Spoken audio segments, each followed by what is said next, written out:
लद्दाख, जहाँ की खूबसूरती को इंस्टाग्राम रील पर देख देख कर हम सभी ने कभी न कभी अपने परिवार और अपने दोस्तों के साथ वहाँ जाने का प्लान जरूर बनाया हो। लेकिन लगता है कि हमारी हमदर्दी सिर्फ लद्दाख की खूबसूरत वादियों से है, वहाँ के स्थानीय लोगों से नहीं। क्योंकि वहाँ अभी जो हो रहा है उस पे लोगों के कमेंट्स देख के तो यही लगता है। लेकिन लद्दाख में जो प्रोटेस्ट हो रहा है वो हो क्यों रहा है और वो प्रोटेस्ट कौन करवा रहा है? क्या इसमें चाइना का हाथ है या फिर पाकिस्तान का? ये सारी चीजें जानना हमारे लिए बहुत जरूरी है, इसीलिए आप इस वीडियो को बिल्कुल एंड तक देखिएगा। हम आपको एक एक करके सारी बातें क्लियर कर देंगे। तो चलिए शुरू करते हैं।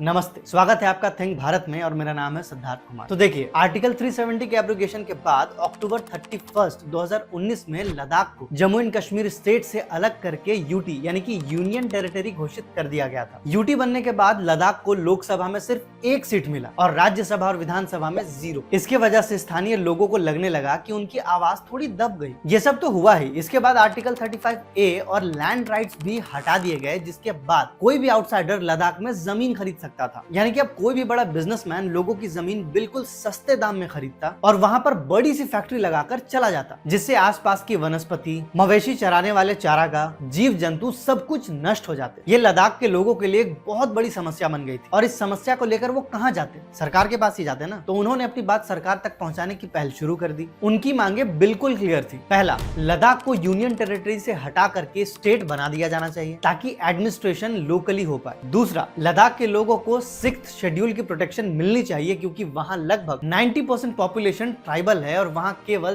3 लाख लोग ही रहते हैं। तो 6th शेड्यूल की प्रोटेक्शन मिलने से उसके पास अपने रीजन को कंट्रोल करने की ऑटोनॉमी आएगी, यानी कि वहां के लैंड, रिसोर्सेज, गवर्नेंस, लेजिस्लेशन वगैरह पर पूरी तरह से उनका कंट्रोल होगा, ना कि सेंट्रल गवर्नमेंट या फिर किसी बाहरी लोगों का। तीसरा, लोकसभा में लेह और कारगिल के लिए अलग सीट्स हो ताकि इन दोनों जगहों की रिप्रेजेंटेशन सही तरीके से हो। और चौथा, जैसा कि हर एक स्टेट का अपना पब्लिक सर्विस कमीशन होता है, एग्जाम्पल के तौर पर जैसे झारखंड का जेपीएससी, वेस्ट बंगाल का डब्ल्यूबीपीएससी और उत्तर प्रदेश का यूपीपीएससी, ठीक वैसे ही लद्दाख का भी एक अपना पब्लिक सर्विस कमीशन, ताकि जो वहां के बारे में सबसे ज्यादा जानकारी रखते हैं यानी कि लोकल्स, वही हायर अथॉरिटी वाले पोजीशंस पर रहें, जिससे सबसे एक्यूरेट डिसीजन लिया जा सके। 2020 में लद्दाख के लोगों ने 2 बॉडीज या ग्रुप बनाए। पहला, ले एपेक्स बॉडी यानी कि LAB, जिसमें मेजरली बौद्ध धर्म के लोग थे, और दूसरा कारगिल डेमोक्रेटिक अलायंस यानी कि KDA, जिसमें मेजरली शिया मुस्लिम थे। इन दोनों बॉडीज का मकसद था लद्दाख के लोगों की आवाज दिल्ली तक पहुंचाने, यानी कि सरकार तक। और ऐसा हुआ भी। सेंट्रल से बातें शुरू हो गई थी और धीरे धीरे इस पहल को सोनम वांगचुक ने भी ज्वाइन कर लिया था। हाँ, वही सोनम वांगचुक जिसकी गिरफ्तारी पर कमेंट्स में लोग खुशियां मना रहे हैं। आश्चर्य करने वाली बात तो ये है कि ज्यादातर लोगों को मालूम ही नहीं है कि ये असल में कौन है, और वो उनके जेल जाने पे सिर्फ इसीलिए खुश हैं क्योंकि सरकार और मीडिया ने प्रोटेस्ट में हुए वायलेंस का सारा बिल इनके सर पे फाड़ दिया है। ये वो इंसान है जिन्होंने 1988 में students educational and cultural movement of Ladakh को शुरू किया था, जिसके मदद से लद्दाख के बच्चों ने alternative learning, practical skills, renewable energy और अपने लद्दाखी कल्चर को समझा था। 2013 में उन्होंने आइस स्टूपा आर्टिफिशियल ग्लेशियर का इन्वेंशन किया, जिसमें विंटर में पानी स्टोर करके उसे जमा दिया जाता है, जो समर के टाइम में मेल्ट होकर नदी की तरह बहता है और किसानों को खेती करने में मदद करता है। इस इनोवेशन के लिए उन्हें इंटरनेशनल अवार्ड्स भी मिले थे। 2020 के India China Galwan valley clash में हमारे 20 जवान शहीद हो गए। तब उन्होंने बॉयकॉट चाइनीज प्रोडक्ट्स का एक मूवमेंट भी चलाया था, जो पूरे देश में बहुत वायरल हुआ था और इसके बाद भारत में टिकटॉक और शेयरिट जैसे ऐप भी बैन हो गए थे। पर हमारी नीयत देखिए साहब, उनके इतने अचीवमेंट्स के बाद भी अगर हम में से थोड़े बहुत लोग उन्हें जानते भी है तो वो इसीलिए क्योंकि 3 इडियट मूवी में जो आमिर खान का कैरेक्टर था यानी कि फुनसुक वांगडू, वो उन्हीं के ऊपर बेस्ड था। लद्दाख के स्टेटहुड पाने की मुहिम जल्द ही सोनम जी भी ज्वाइन करने वाले थे। अब 2023 में होता यह है कि LAB और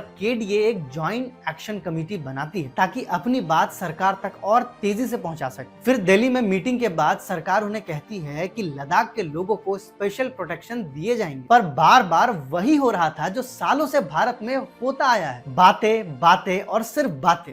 इससे लोगों में बहुत आक्रोश बढ़ने लगा, क्योंकि सरकार की बनाई हुई कमिटीज की तरफ से उन्हें कोई भी भरोसा नहीं मिल पा रहा था कि उनकी मांगे पूरी की जाएंगी या फिर नहीं। सोनम जी ने ये तक कह दिया था कि सरकार उनके डिमांड्स को लेकर सीरियस नहीं है, सिर्फ टाइम पास कर रही है। और सितंबर 2025 में वो आमरण अनशन पर चले गए, जिसका उद्देश्य था सरकार का ध्यान लद्दाख के लोगों पर खींच कर लाना। उन्होंने हमेशा गांधीयन नुस्खों का इस्तेमाल किया है और कभी भी वायलेंस को सपोर्ट नहीं करते। उनके इस पीसफुल प्रोटेस्ट को कई लोगों ने ज्वाइन किया और 24 सितंबर 2025 को उनके प्रोटेस्ट के समर्थन में लोगों ने एक पीसफुल रैली निकाली। पर अचानक से पुलिस और कुछ प्रोटेस्टर्स के बीच क्लैशेस शुरू हो गए, जिसके बाद भीड़ का एक हिस्सा वायलेंट हो गया और पुलिस से भिड़ गया। पुलिस ने भी लाठीचार्ज कर दिया और टीयर गैस वगैरह का इस्तेमाल शुरू कर दिया। ये सब कुछ देखकर कुछ प्रोटेस्टर्स ने बिना कुछ सोचे समझे बीजेपी ऑफिस में आग लगा दी और इसके बाद जो नहीं होना चाहिए था वही हुआ। पुलिस ने भीड़ पे अंधाधुंध गोली चला दी। इस गोलीबारी में 4 लोगों की मौत हो गई, कई लोग घायल हो गए और 50 से ज्यादा लोगों को गिरफ्तार कर लिया गया। इस सब के बाद गवर्नमेंट ने सबसे बड़ा निशाना सोनम वांगचुक को ही बना लिया और नेशनल सिक्योरिटी एक्ट के तहत ये कहते हुए गिरफ्तार कर लिया कि उनके वजह से ही प्रोटेस्ट में वायलेंस प्रोवोक हुआ। इसके बाद कुछ लोग उन्हें चाइनीज एजेंट बताने लगे, तो कुछ का कहना था कि वो पाकिस्तान के लिए ही काम कर रहे हैं। इस वायलेंस के बाद लद्दाख में इंटरनेट बंद करवा दिया गया है और सोनम जी को जोधपुर के सेंट्रल जेल में शिफ्ट कर दिया गया है। एक बार आप उनकी ये वीडियो देखिए।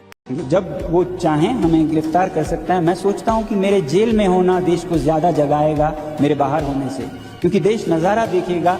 जो आदमी देश विदेश से भारत के लिए मैग्सेसे से लेके रोलेक्स अवार्ड से लेके ईसीओ पुरस्कार लाता है, 8 तो यूनिवर्सिटीज के ऑनररी डॉक्टरेट्स लाता है, देश का नाम ऊंचा करता है, यहाँ के ज्ञान को निर्यात करता है और चीन जैसे देशों के खिलाफ बायकॉट चाइनीज प्रोडक्ट्स का मुहिम चलाता है, जो आगे ले जाके सरकार भी उसे आगे बढ़ाती है। उसी आदमी को हम आज ऐसे दोषों में जेल डाल रहे हैं। ये नज़ारा जब वो देखेंगे तब वो समझेंगे कि आज देश कैसे चल रहा है। तो इसलिए मैं सोचता हूँ मेरी देश सेवा की यही एक आखिरी कड़ी रह गई है।